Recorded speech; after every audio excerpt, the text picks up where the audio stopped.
From the time Stockton Rush was a young boy growing up in San Francisco, California, he developed a fascination with aviation and aquatics.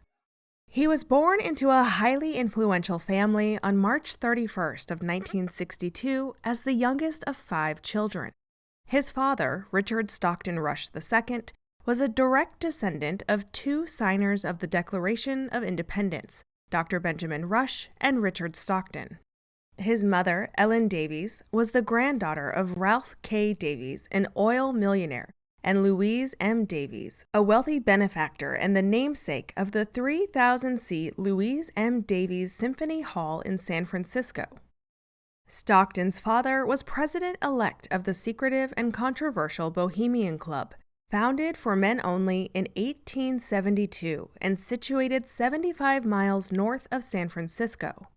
Redwoods and Douglas firs enshroud the 2,700-acre Bohemian Grove, where the infamous cremation of care ceremony is held at the beginning of each Bohemian Club camp. Members dress in hooded robes and cremate a coffin effigy called Care in front of a 40-foot owl. A Bohemian Grove spokesperson calls the ceremony a traditional musical drama celebrating nature and summertime. If you can get on the waiting list, you'll be waiting decades to join the secret society. Or you can be invited to join for a $25,000 initiation fee and $5,000 yearly dues. The Bohemian Club has included Republican presidents such as Herbert Hoover, Richard Nixon, Ronald Reagan, George H.W. Bush, and his son George W. Bush. Like his father, Stockton would later become a member of this elite club himself. Before we begin, a quick note from the sponsor of this video, June's Journey. June's Journey is a hidden object mystery mobile game set in the 1920s with beautiful vintage scenes and a riveting story. This game is super relaxing, and I really like that it's mellow and I can play it anywhere. One thing you might not know about me is that when I'm not creating videos on scams and cults, I'm watching true crime. I can't get enough true crime, and June's Journey is perfect for me because it's a mystery game with a detective storyline that lets you look for hidden pictures, which are the clues that help you solve certain crimes. I found the game relaxing yet lightly challenging. It also helps improve your sense of observation while having fun. One thing I loved is that I got to decorate an estate in the game, so it was fun to make my own little space cute and exactly how I wanted. This game is completely free to download and already has over 10 million downloads with a 4.5-star rating. So make sure to check out June's Journey by clicking the link below in the description box. Now, back to the video. Pete Conrad was the commander of the Apollo 12 and a personal friend of Stockton's father. One day, when he was still a teenager, his father took him to meet the astronaut who advised him to get his pilot's license. Stockton took his advice to heart, and in 1980, he became one of the youngest commercial pilots in the world at age 18. He signed up to fly chartered planes in and out of Saudi Arabia for a summer job while attending university. If we trace Stockton Rush's lineage back to 1752, 24 years before the Declaration of Independence was signed, we'll find a man named John Stockton, one of 4 men who donated money and land to establish the College of New Jersey, which would later be known as Princeton University, the same university Stockton would graduate from in 1984 with a degree in aerospace engineering. For his thesis, he designed a high-speed, ultralight aircraft. He would later build his own plane from a kit that came with a 680-page manual. He would later obtain an MBA at UC Berkeley. Being as Stockton was born into great wealth, he was afforded the opportunities to pursue his dreams. And no matter how he accomplished it, Stockton was determined to be an innovator. According to his bio on OceanGate's website, he was a thrill seeker from the start as he became the youngest jet transport pilot in the world at age 19 when he obtained his rating at the United Airlines Jet Training Institute in 1981. In his early 20s, Stockton fell in love with a licensed pilot and substitute teacher named Wendy Weil. He proposed, she said yes, and the couple got married on July 6, 1986. Their wedding was published in the New York Times, which claimed Stockton was working as an aerospace engineer for McDonnell Douglas when the pair tied the knot. Wendy Weil, aka Wendy Rush, is the great-great-granddaughter of German immigrants Isidor and Ida Strauss. Isidor had a brother named Nathan, and in 1895, the Strauss brothers became owners of R.H. Macy & Company, or what we know today as Macy's Department Store. In 1912, Isidor had heard about a brand new vessel built in the White Star Line, a British shipping line that offered passenger and cargo services and became one of the biggest shipping companies in the world. This new vessel would be sailing her first voyage in April of that year. First-class tickets ranged from $150 to $4,350. In today's money, those tickets would range from $4,700 to $136,000. Although Isidor and Ida normally sailed on German ships, the allure of what people were calling the Queen of the Ocean excited the couple, and they purchased first-class tickets for the RMS Titanic. Traveling with them were Isidor's manservant, John Farthing, and Ida's recently appointed maid, Ellen Bird. According to the National Archives government website, on that fateful night of April 14th, Isidor and Ida were directed to Lifeboat 8.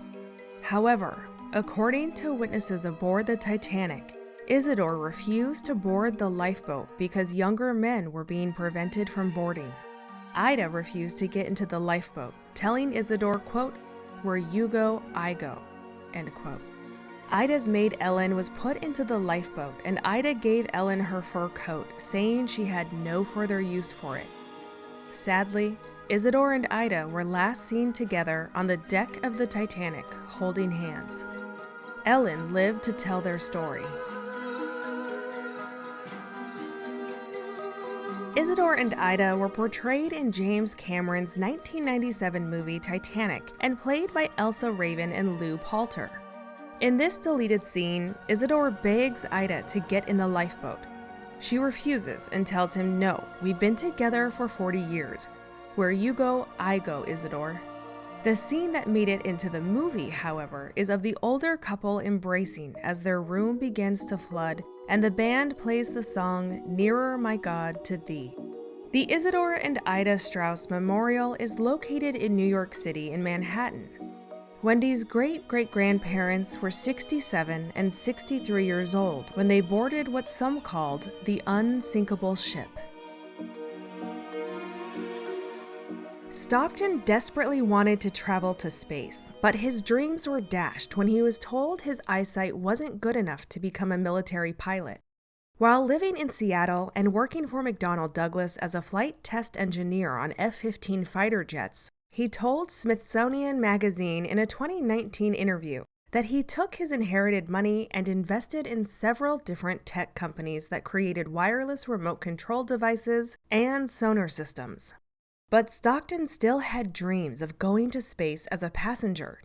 In 2004, when he was 42 years old, he traveled to the Mojave Desert to watch Spaceship One, the first non-governmental crewed spacecraft, fly 62.5 miles above the surface of the Earth. By doing so, the vessel crossed the accepted point of entry to space as defined by the International Astronautical Federation. After accomplishing this, Richard Branson stood on the wing of Spaceship One and declared the arrival of a new era of space tourism. But instead of this motivating Stockton, it did the opposite. In that same Smithsonian interview, he said that as soon as he saw Richard Branson excitedly speak of space tourism at the Spaceship One launch, he immediately lost interest, saying, quote, "I had this epiphany that this was not all what I wanted to do. I didn't want to go up into space as a tourist. I wanted to be Captain Kirk on the Enterprise. I wanted to explore," end quote. And so, he turned his skyward eyes toward the sea. choosing underwater exploration instead.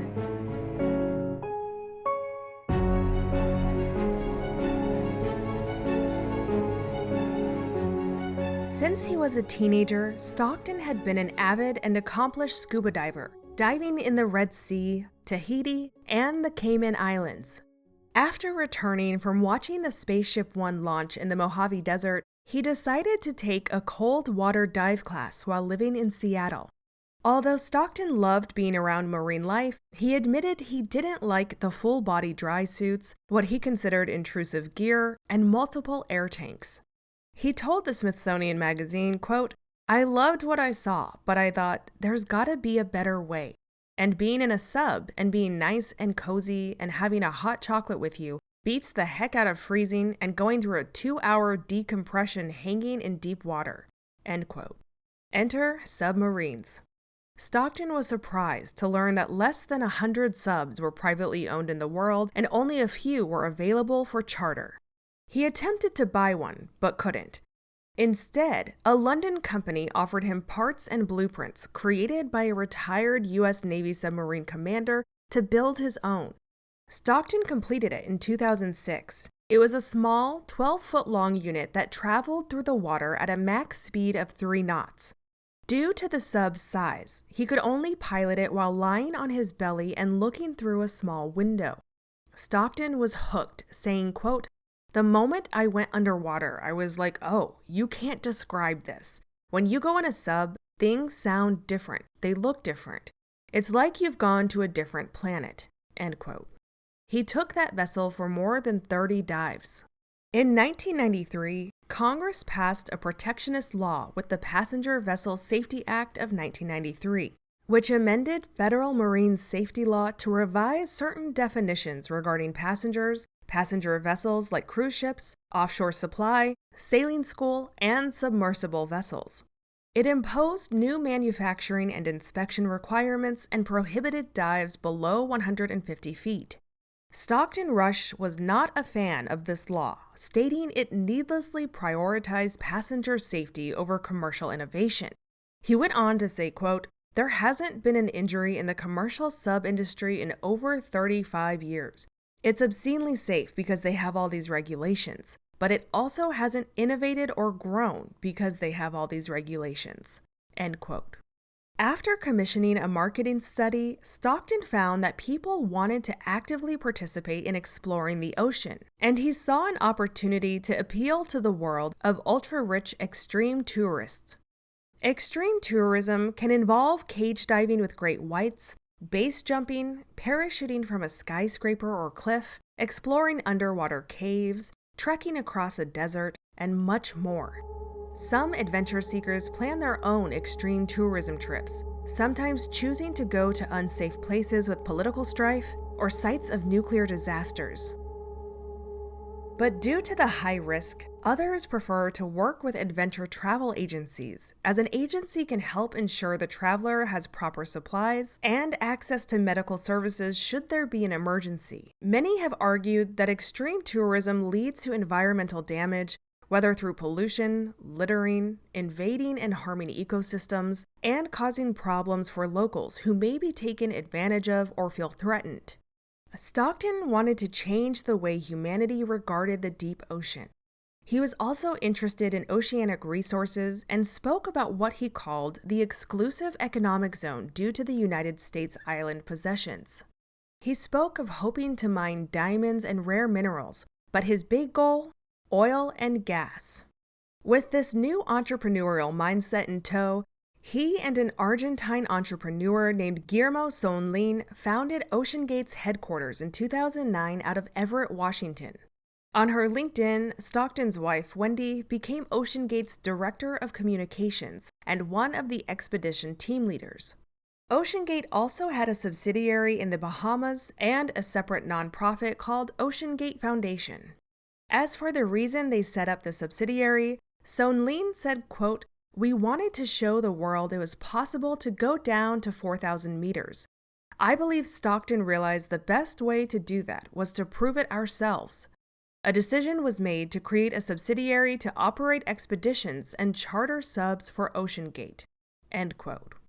But Pulitzer Prize-winning investigative journalist David K. Johnston told Rolling Stone that having a business subsidiary based in the Bahamas could suggest that the company was trying to avoid regulation. By 2013, after years of development, OceanGate was making waves with their first submersible, Antipodes. Tonight is a crazy, crazy, crazy bucket list moment because I'm actually going to be going down underwater 400 feet in that sub that I just built. I think we're gonna find sharks. What is the probability that we will see a shark today? Somewhere between 0 and 100. We will see some cool stuff. We will definitely, if we don't see sharks, something else is gonna be on those bait balls. It's over, what, 300 pounds of dead salmon guts? It's a party down there. If we don't see a shark, you'll buy me a shark. A little one. A baby shark. Yeah, baby one. All right. That's a deal. It's a deal. Okay. Wow, thanks. And I'm excited to get out there today. Antipodes away from the dock. Antipodes away from the dock.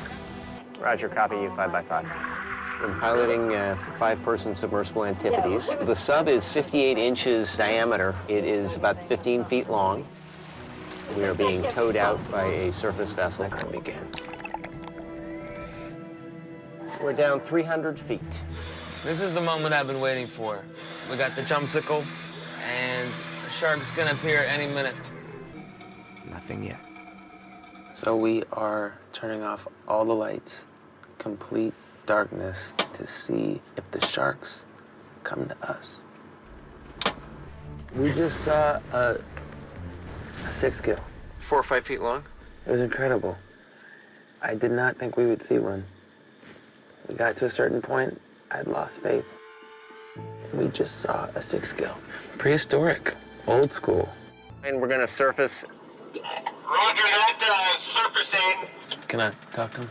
Sure. We miss you guys.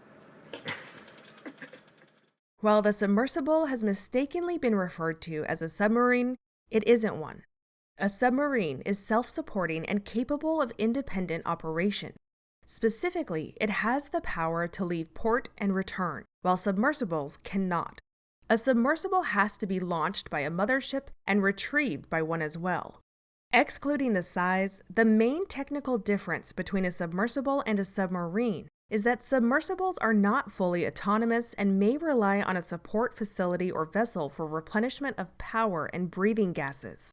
In 2013, OceanGate completed a series of dives in the Gulf of Mexico for Black Elk Energy to observe the ecological impact of decommissioned oil platforms on ocean life, part of a study related to the Rigs for Reef program, which converts decommissioned offshore oil and petroleum rigs into artificial reefs. This would be the same year Guillermo Sonlin would leave the company, but he would remain a minority shareholder. By 2014, OceanGate partnered with the University of Washington's Applied Physics Lab to develop its second submersible, Cyclops. Here's a short promotional video OceanGate released for its Cyclops submersible. The key to the future lies in the oceans. If you think about the Earth as really the landmass that we all occupy, then there are 3 planets worth of resources available in the ocean. Minerals, chemicals, biological. It is a vast, huge opportunity. An opportunity realized by collaboration between science and industry. Cyclops is a 5-person submersible. Cyclops by OceanGate will provide real-time on-site access to the ocean depths for a wide range of users: filmmakers, tourists, scientists, the oil and gas industry, salvagers, and more. Situations where you need to have a decision maker on the job site. OceanGate's new approach to manned submersibles is based upon new lightweight materials, A carbon fiber hull, existing off-the-shelf technologies, commercial game controllers, standard computers. and operational efficiency. One of the things we've done is automate a lot of the internal functions. It is a very simple vehicle to train someone to operate. Cyclops launch and retrieval system does not require a costly support vessel. If you look back at the earlier designs of deep diving submersibles, they weren't focused on market opportunities, and that led to designs that were large, bulky, expensive. Test dives in Puget Sound are conducted with the assistance of OceanGate's partner, the Applied Physics Laboratory at the University of Washington. Cyclops 1 is paving the way for Cyclops 2 with an operational depth of 3,000 meters.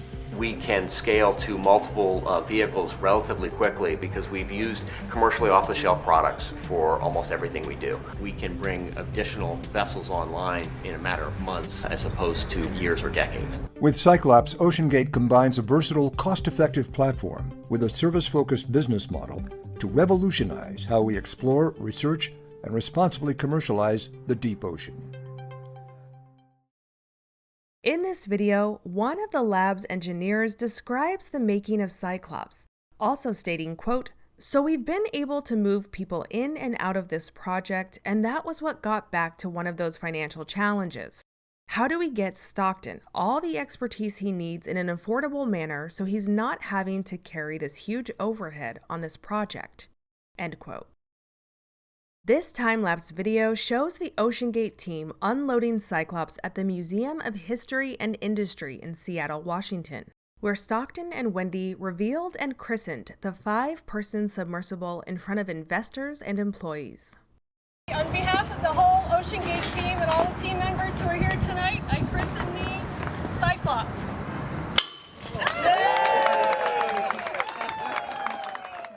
One of the things we learned early on is that you have to have what we call a subject matter expert on board.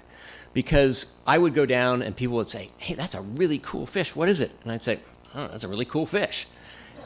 It's sort of like going to the Louvre if they didn't have labels on anything. It would be nice, but you wouldn't know what it was. And then when you go with a tour guide who's actually passionate about what you're looking at, it's a completely different experience. So you've got to have somebody who knows what you're looking at and can speak passionately to the subject. You have to have the pilot. And then who wants to go on the most life-changing event of your life alone? You want to go with your wife or your best friend or your child. So that means you got to have 4 people. There are no 4-person deep diving subs.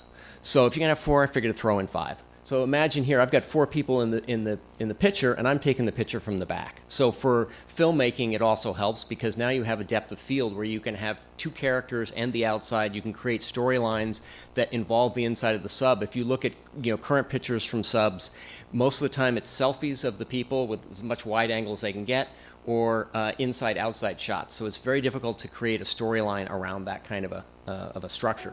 On April 25th of 2018, the Titan, formerly known as Cyclops 2, was christened. But for all his charisma, talk of storylines and selfies, and love of the ocean and shareholders, there was one thing Stockton wasn't as concerned with: safety.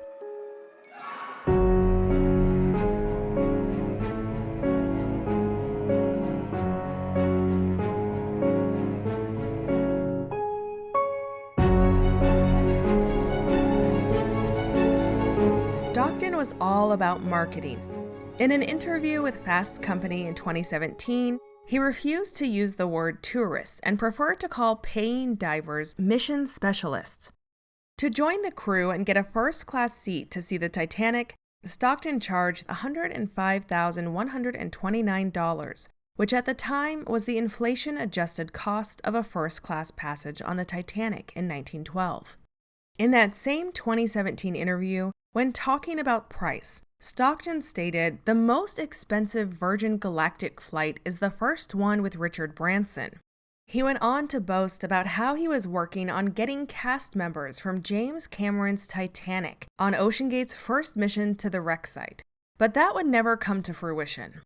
Eventually, it was decided that the price of a Titanic ticket adjusted for inflation wasn't enough, and by 2019, Stockton had raised the price to $125,000 per ticket. Not long after, its final price would be $250,000. With all the bravado of a Tony Stark-esque character, Stockton bragged about innovating and breaking rules to do so. But there was more than just one problem to breaking rules. Stockton didn't have Tony Stark money. In fact, the price for a seat on his submersible was more of a suggestion depending on how badly he needed to fill a seat. For some, like financier Jay Bloom and his son Sean, Stockton offered a discount of $100,000. They declined. Others accused Stockton of being downright predatory. Patrick Leahy, who is president of Triton Submarines, said about Stockton, quote, He could even convince someone who knew and understood the risks. It was really quite predatory." End quote. Patrick Leahy's company is a leading manufacturer and has been involved in the creation and testing of 60 human-rated submersibles. Leahy was a friend of PH, one of the victims aboard the Titan.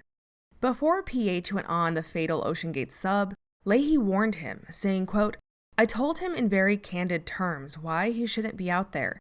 He understood. I believe PH thought in some way that by being out there, he could help these guys avoid a tragedy, but instead, he ended up in the middle of one. I told PH that going out there in some way sanctioned this operation. I said, you're becoming an ambassador for this thing. People look at you and your record and the life you lead and things you've done, which are extraordinary, and in some ways, you are legitimizing what OceanGate is doing." End quote. Leahy continued to try and warn his friend that the OceanGate CEO had previously brushed off safety concerns, even calling the Titan a monstrosity built with outdated and unpredictable parts. That's because Patrick Leahy knew what other industry insiders knew. Stockton Rush was putting the lives of his passengers at risk by not using proper material nor having his submersibles certified by third parties. Stockton scoffed at the safety warnings and called them baseless cries and a personal insult. One of these outdated and unpredictable parts Leahy and other insiders warned about was the carbon fiber hull, which is believed to degrade in saltwater, causing defects too small for the eye to detect. A pressure hull is the structure that provides the occupants of an underwater submersible with a dry, pressure-resistant habitat. Conventional submersibles use steel, aluminum, or titanium hulls because such material can withstand deep-sea pressure.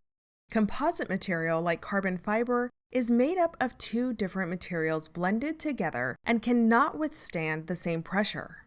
A carbon fiber hull might seem okay on its first deep-sea dive, or even its second or third, but from the first time it undergoes such pressure, microscopic bits of water from the outside begin to make their way in, and the carbon fiber begins to fracture, causing layer separation.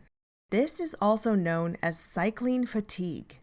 Knowing this, but wanting to save money on materials, Stockton began searching for a manufacturer that would develop a carbon fiber hull, and they found one in Spencer Composites.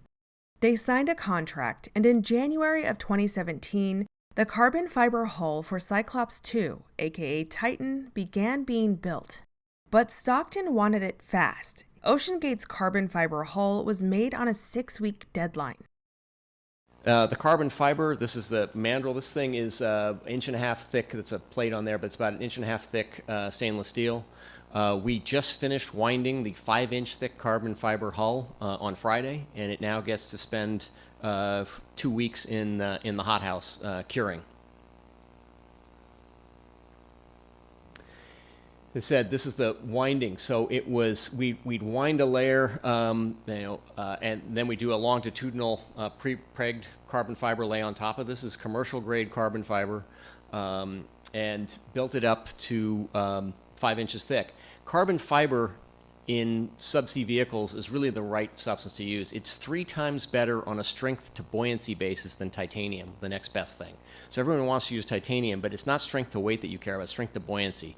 So our hull is going to be positively buoyant, which is what you want in a submersible. If you look at those other subs, they're all big and fat, and that's because they have all this syntactic foam because they're too heavy. If you're light, it's a lot easier to add lead than it is to add foam. Stockton once told Arnie Weissman, the editor-in-chief of Travel Weekly, that he bought the carbon fiber hull from Boeing, saying he got a big discount from Boeing because it was past its airplane shelf life.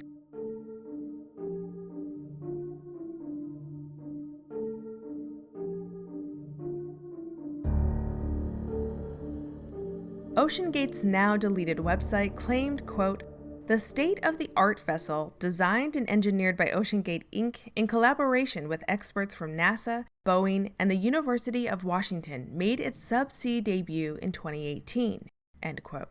And in a 2021 press release, OceanGate thanked its, quote, industry partner, Boeing, for their design and engineering support related to the Titan submersible.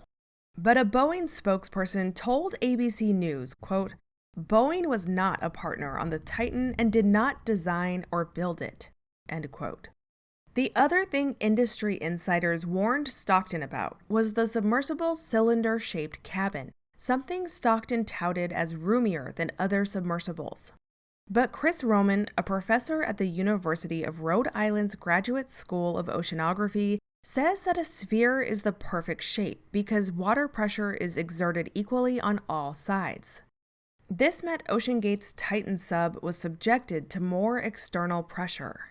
Jasper Graham-Jones, an associate professor of mechanical and marine engineering at the University of Plymouth in the UK, said that elongating the cabin space in a submersible increases pressure loads in the midsections, which increases fatigue and delamination loads. He told PBS, quote, "Fatigue is like bending a wire back and forth until it breaks. Delamination is like splitting wood down the grain, which is easier than chopping across the grain." End quote. Knowing Titan's materials would be put under stress for each dive, the Marine Technology Society, an organization of ocean engineers, technologists, policymakers, and educators, also expressed concern to OceanGate in 2018 about the size of the Titan, the construction material, and the fact that the prototype wasn't being examined by a third party. They were very worried that without the proper certification process, OceanGate might be missing something. The Marine Technology Society sent a letter to OceanGate in 2018 warning that its, quote, "current experimental approach could result in negative outcomes from minor to catastrophic that would have serious consequences for everyone in the industry." But OceanGate criticized the third-party certification process as one that is time-consuming and stifles innovation. And they did it publicly in a 2019 company blog post. The same post read, "Bringing an outside entity up to speed on every innovation before it's put into real-world testing is anathema to rapid innovation." But there were alarms ringing from the inside. A man named David Lockridge worked for OceanGate as Director of Marine Operations, and he was wrongfully terminated in 2018 for raising questions about the strength and testing of Titan's hull. Lockridge voiced his fear that the Titan's hull had not undergone any non-destructive testing, citing delaminations, porosity, and voids of sufficient adhesion of the glue being used due to the thickness of the hull. When Lockridge raised this critical issue, he was told that no equipment existed to carry out such a test. But according to a court document, Lockridge argued that OceanGate might be putting passengers at risk by using an untested submersible. He also claimed that OceanGate refused to pay for the manufacturer to build a viewport that was strong enough to withstand a 4,000-meter descent, the depth that one would go to reach the Titanic. OceanGate used a 7-inch acrylic viewport window, one that experts warned could get squeezed in under pressure.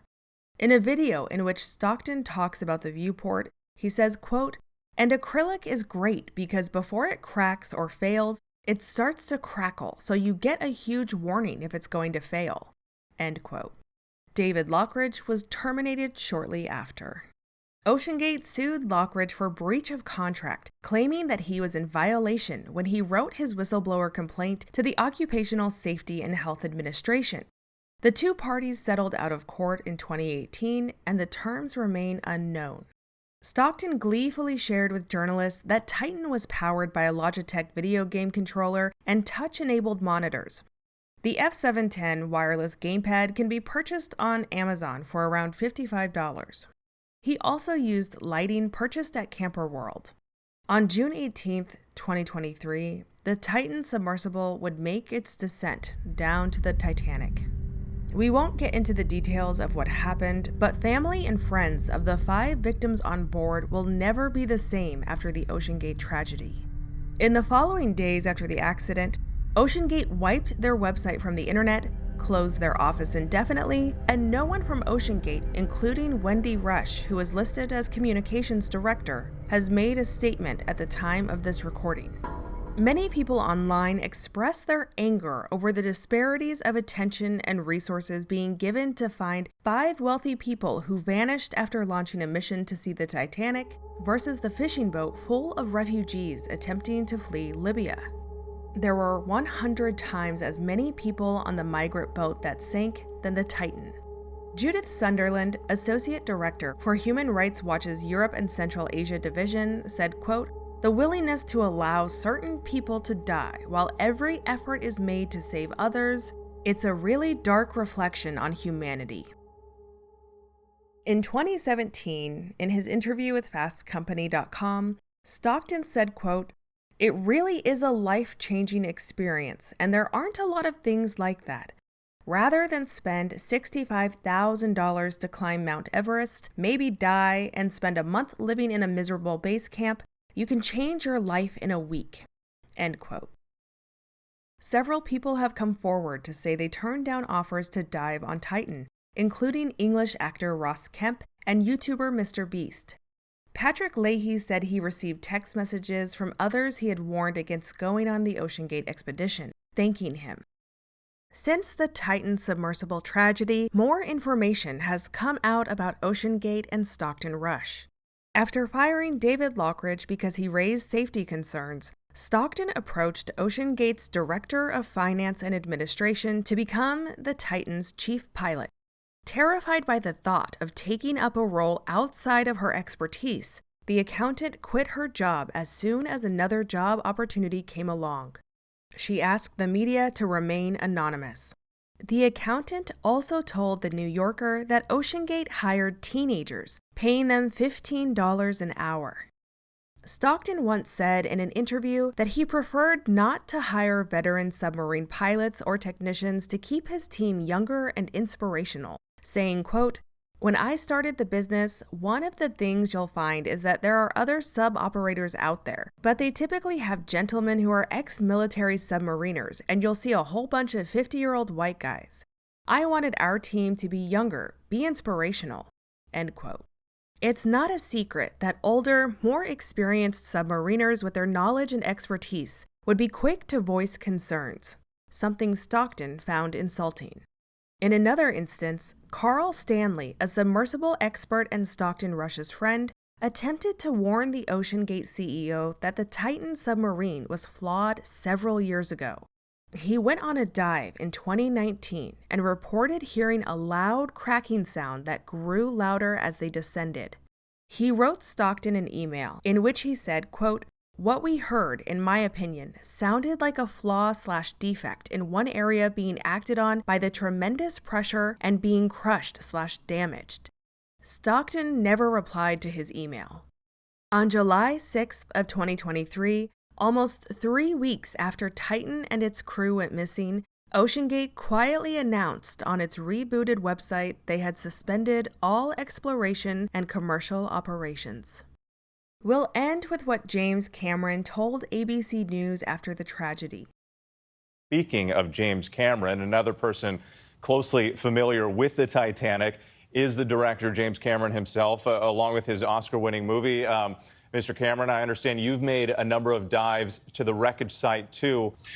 Well, I've been down there many times. I know the wreck site very well, as does my friend Bob Ballard. I've made 33 dives. I actually calculated that I've spent more time on the ship than the captain did back in the day. And of course, as a submersible designer myself, I designed and built a sub to go to the deepest place in the ocean, 3 times deeper than Titanic. So I understand the engineering problems associated with building this type of vehicle and all the safety protocols that you have to go through. And I think that what Bob said, because I was watching, is absolutely critical for people to really get the take-home message from this, from our effort here, is deep submergence diving is a mature art. From the early 60s, where there were a few accidents, nobody was killed in the deep submergence, until now, is more time than between Kitty Hawk and the flight of the first 747. So if we haven't improved over that period of time, we have improved drastically over that period of time, and the certification protocols that all other deep submergence vehicles, except this one, that carry passengers, especially paying passengers, all over the world in tropical waters, deep coral reefs, other wreck sites, and so on. The safety record is the gold standard, absolutely. Not only no fatalities, but no major incidents requiring all of these assets to converge to a site. The pressure boundary, which is what they call the hull of the sub, that the people go inside, is obviously first and foremost in our minds as engineers. And we spend so much time and energy on that. And we use all the computerized tools available today, finite element analysis. We worked on our sphere for our deep vehicle that went to the Challenger Deep for over 3 years, just in the computer, before we even made the thing. And then, of course, we pressure tested it over and over and over, and so on. So, this is a mature art, and many people in the community were very concerned about this sub, and a number of the top players in the deep submergence engineering community even wrote letters to the company saying that what they were doing was too experimental to carry passengers and that needed to be certified and so on. So I'm struck by the similarity of the Titanic disaster itself, where the captain was repeatedly warned about ice ahead of his ship, and yet he steamed at full speed into an ice field on a moonless night, and many people died as a result. And for a very similar tragedy where warnings went unheeded to take place at the same exact site, with all the diving that's going on all around the world, I think it's just astonishing. It's really quite surreal. This has been the tragic tale of OceanGate and Stockton Rush, the self-assured engineer who cut corners and put lives at risk, all while calling it innovation.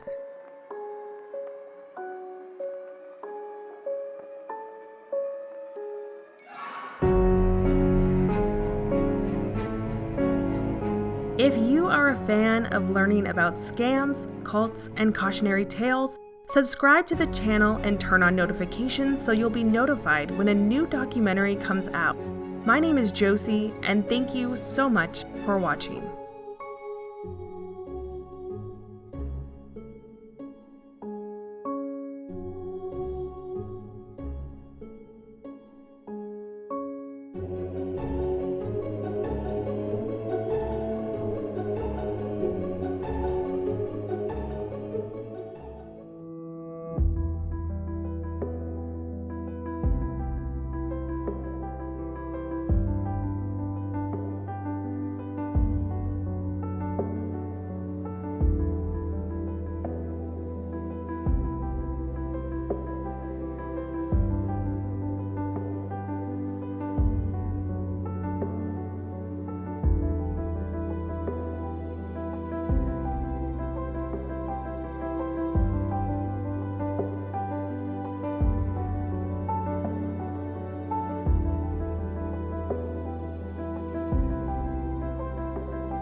Remember to check out June's Journey mobile mystery game by clicking the link in the description box below.